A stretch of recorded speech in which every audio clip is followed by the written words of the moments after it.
जिस दिन मुसलमान खाली कह दे कि हमको भय नहीं है, हम किसी के भी साथ जा सकते हैं, उसी दिन सपा बसपा कांग्रेस की राजनीति खत्म हो जाएगी। देख लीजिएगा। मदद कर रहे हो तो तुम्हारी मदद कौन करेगा?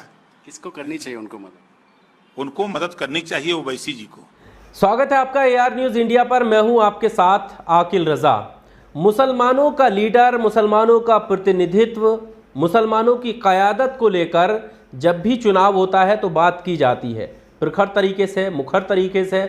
असदुद्दीन ओवैसी, उनकी पार्टी के नेता मंच से ये बात कहते हुए नज़र आते हैं, मुसलमानों की हिस्सेदारी की बात करते हुए नज़र आते हैं। लेकिन अब मुसलमानों की हिस्सेदारी या मुसलमानों का भविष्य कैसे सुधर सकता है, इसको लेकर बाकी पार्टियों के अध्यक्ष भी बोलने लगे हैं, बाकी पार्टियों के नेता भी बोलने लगे हैं। और अब इसी बात को लेकर ओम प्रकाश राजभर का एक वीडियो सोशल मीडिया पर वायरल हो रहा है। उनके इस वीडियो को हम आपके सामने रखेंगे, क्योंकि जो बात असदुद्दीन ओवैसी कहते हैं, कुछ वही बात ओम प्रकाश राजभर भी कहते हुए नजर आते हैं। क्योंकि आपने सुना होगा, वीडियो हम आपके सामने रखेंगे। कुछ और बातें आपको बता दें जो ओवैसी की पार्टी AIM के नेता कहते हुए नजर आते हैं। कहते हैं कि अखिलेश यादव ने तुम्हारा कभी भला नहीं किया, आपने झोली भर भर के वोट अखिलेश यादव को दिए, मायावती को दिए, बाकी का जो नाम देहात सेकुलर पार्टी हैं उनको वोट दिए, लेकिन आपने अपनी क़यादत को मजबूत नहीं किया। ये बात कहते हुए नजर आते हैं। अब ओम प्रकाश राजभर क्या बात कह रहे हैं, सबसे पहले आप ये सुनिए।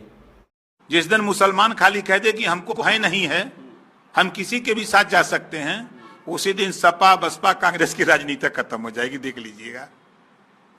मुसलमानों को भला कौन कर सकता है? देखिए, मुसलमानों का भला खुद इस्लाम में मोहम्मद साहब ने कहा है कि खुदा उसी की मदद करता है जो खुद अपनी मदद के लिए तैयार हो। और ये मुसलमान भाई मदद करते हैं मुलायम सिंह की, मदद करते हैं अखिलेश जी की, मदद करते हैं सोनिया जी की, मदद करते हैं मायावती जी की। तो जब आप दूसरे की मदद कर रहे हो तो तुम्हारी मदद कौन करेगा? किसको करनी चाहिए उनको मदद? उनको मदद करनी चाहिए ओवैसी जी को।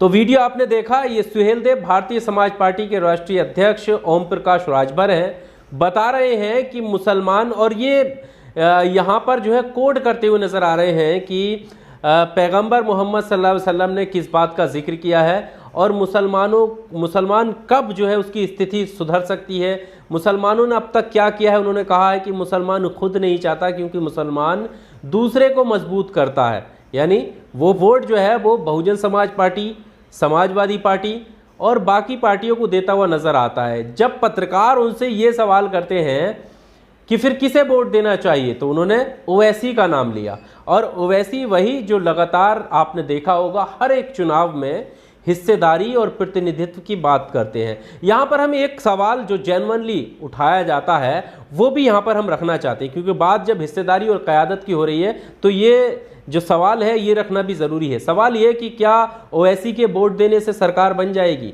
क्या ओवैसी को 2-4 वोट हम दे भी देंगे, मान लीजिए 2-4 सीटें अगर वो निकाल भी लेंगे, तो उससे क्या हो जाएगा? ये सवाल आमतौर पर उठाया जाता है। लेकिन यहाँ पर सोचने और समझने वाली बात ये है, अगर हम AIM की बात करें तो कोई भी पार्टी, बहुत सी जगह पर ऐसी पार्टियां हैं जहां पर उनकी हिस्सेदारी पूरी तरीके से नहीं है, यानी मेजोरिटी में उनकी सीटें इतनी नहीं है कि वो मेजोरिटी साबित कर सके, बहुमत साबित कर सके।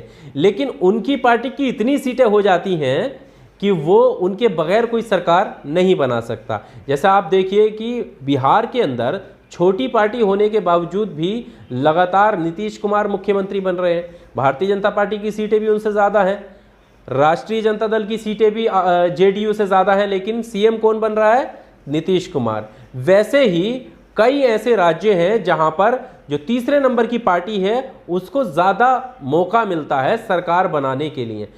कई जगह पर ऐसा पेच भी फंस जाता है जब 4, 6, 8, 10 सीटों की कमी होती है और वो सीटें इतनी कीमती होती हैं सरकार बनाने के लिए कि उनके लिए ऑफर करना पड़ता है, कभी डिप्टी CM बनाना पड़ता है, कभी एक अच्छे मंत्री पद पर उनके नेताओं को रखना पड़ता है। तो ये सारी चीज़ें होती हैं। ज़रूरी नहीं है कि अगर आप चुनाव लड़ रहे हैं तो आप बहुमत से सरकार ही बनाएं। चुनाव लड़ने का एक मतलब अपनी हिस्सेदारी को दर्शाना भी होता है।